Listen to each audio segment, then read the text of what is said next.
नमस्कार, मी प्रफुल्ल माटेगावकर. आपण बघताय अयोध्येतील राम मंदिराची प्रतिकृती बघताय.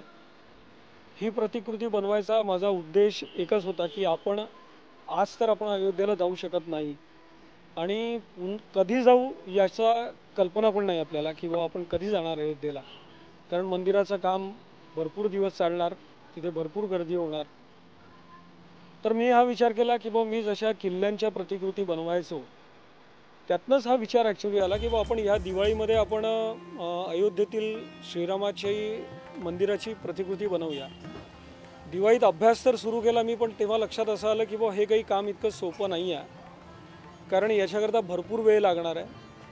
मग मी तो विचार तेव्हा तिथेच स्थगित केला आणि मग दिवाळी संपल्यानंतर मी त्याचा अभ्यास सुरू केला. आणि मग नेटवरती जे आपल्याला पर्स्पेक्टिव्ज वगैरे उपलब्ध आहेत किंवा चित्र आपल्याला बघायला मिळतात राम मंदिराची, त्या मंदिराच्या सगळ्या प्रतिकृती मी त्या डाउनलोड केल्या, म्हणजे फोटोज ते सगळे डाउनलोड केले. त्याच्यावरनं अभ्यास केला. मी स्वतः बेसिकली सिव्हिल इंजिनियर असल्यामुळे मी त्याचा ग्राफ बनवला आणि त्याच्यावरती मंदिरशास्त्र इम्प्लिमेंट केलं आणि त्याच्यानुसार ग्राफ बनल्यानंतर मग ते फॅब्रिकेशनचं काम मी सुरू केलं. कारण हे सगळं स्ट्रक्चर जे आपण बघताय त्याला पूर्ण 1 इंची 1 बाय 1चा पाईप आपण वापरलेला आहे. आणि 3 लेवल्समध्ये हे मंदिर बनलेलं आहे. 3 मजले आहेत मंदिराचे. आणि मग त्याला स्केल लावल्यानंतर हे मंदिर इथे बनलं 21 फूट बाय 15 फूट आणि याची उंची आहे कळसाची 11 फूट आणि त्याच्यावरती 4 फुटाचा ध्वजदंड असं 15 फुटाचं हे मंदिर तयार झालं. आणि मी स्वतः अयोध्येला 1990च्या कारसेवेत म्हणा किंवा 1992च्या कारसेवेत स्वतः जाऊ शकलो नव्हतो. तेव्हा माझं काही कॉन्ट्रीब्युशन नव्हतं. पण माझी पत्नी अपूर्वा ती मात्र 1990 सालच्या कारसेवेला स्वतः गेली होती आणि तेव्हा ती फक्त 10वीत होती. ती माझ्याकरता अतिशय अभिमानाची गोष्ट आहे.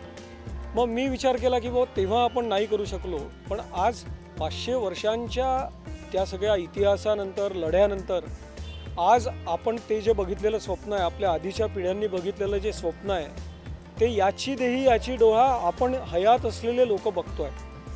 मग त्या ऐतिहासिक घटनेकरता आपलं काहीतरी कॉन्ट्रीब्युशन असावं, आपलं काहीतरी सहयोग असावा, सहभाग असावा, म्हणून मी ही मंदिराची प्रतिकृती साकारली. आणि मंदिराची प्रतिकृती जी बनलेली आहे ती फ्रेम स्ट्रक्चर झाल्यानंतर इथे आपण हिटलॉन शीटचा वापर केलेला आहे.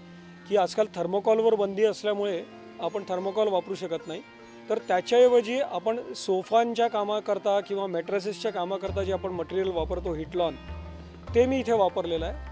त्याच्यानंतर ज्या आर्चेस कट केलेल्या आहे त्या आपल्याला ज्या दिसतात आहेत त्या 181 आर्चेस आहेत टोटल. त्या मी 4 mm फोम शीटमध्ये कट केलेल्या आहे. आणि मग या सगळ्या पूर्ण स्ट्रक्चरला मी जो आपण घरांच्या कामाकरता एक्सटिरियर पेंट वापरतो तो पेंट वापरलेला आहे आणि तो स्प्रे गननी वापरलेला आहे. त्याच्यामुळे त्याचं शेडिंग आणि हे सगळं खूप छान दिसतं. हे सगळं मी केलं असं मी कधीच म्हणणार नाही, कारण माझ्याबरोबर माझे सहकारीसुद्धा होते 2 जण. एक म्हणजे मनमोहन आणि एक म्हणजे अश्विन.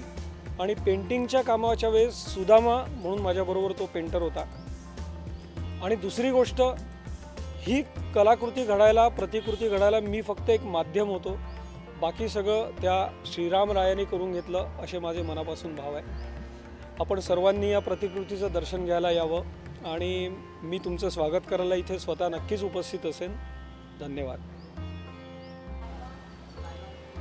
दर्शनाला तर आपण अवश्य केव्हाही यावं, पण उद्या म्हणजे जेव्हा अयोध्येतील राम मंदिरात जो मुहूर्त आहे 12:10 ते 1 वाजेपर्यंत, त्याच वेळेस आपण ह्या मंदिरात सुद्धा रामरायाची प्रतिमा इथे आपण प्रस्थापित करणार आहोत, स्थापन करणार आहोत. आणि ती जी मूर्ती आहे ती माझ्या घरची खूप जुनी मूर्ती आहे, पारंपरिक मूर्ती आहे की ज्या मूर्तीची पूजा माझ्या पणजोबांनी केलेली आहे. 100 वर्षाहून अधिक जुनी अशी ती मूर्ती आहे. ती मूर्ती आपण इथे प्रस्थापित करणार आहोत.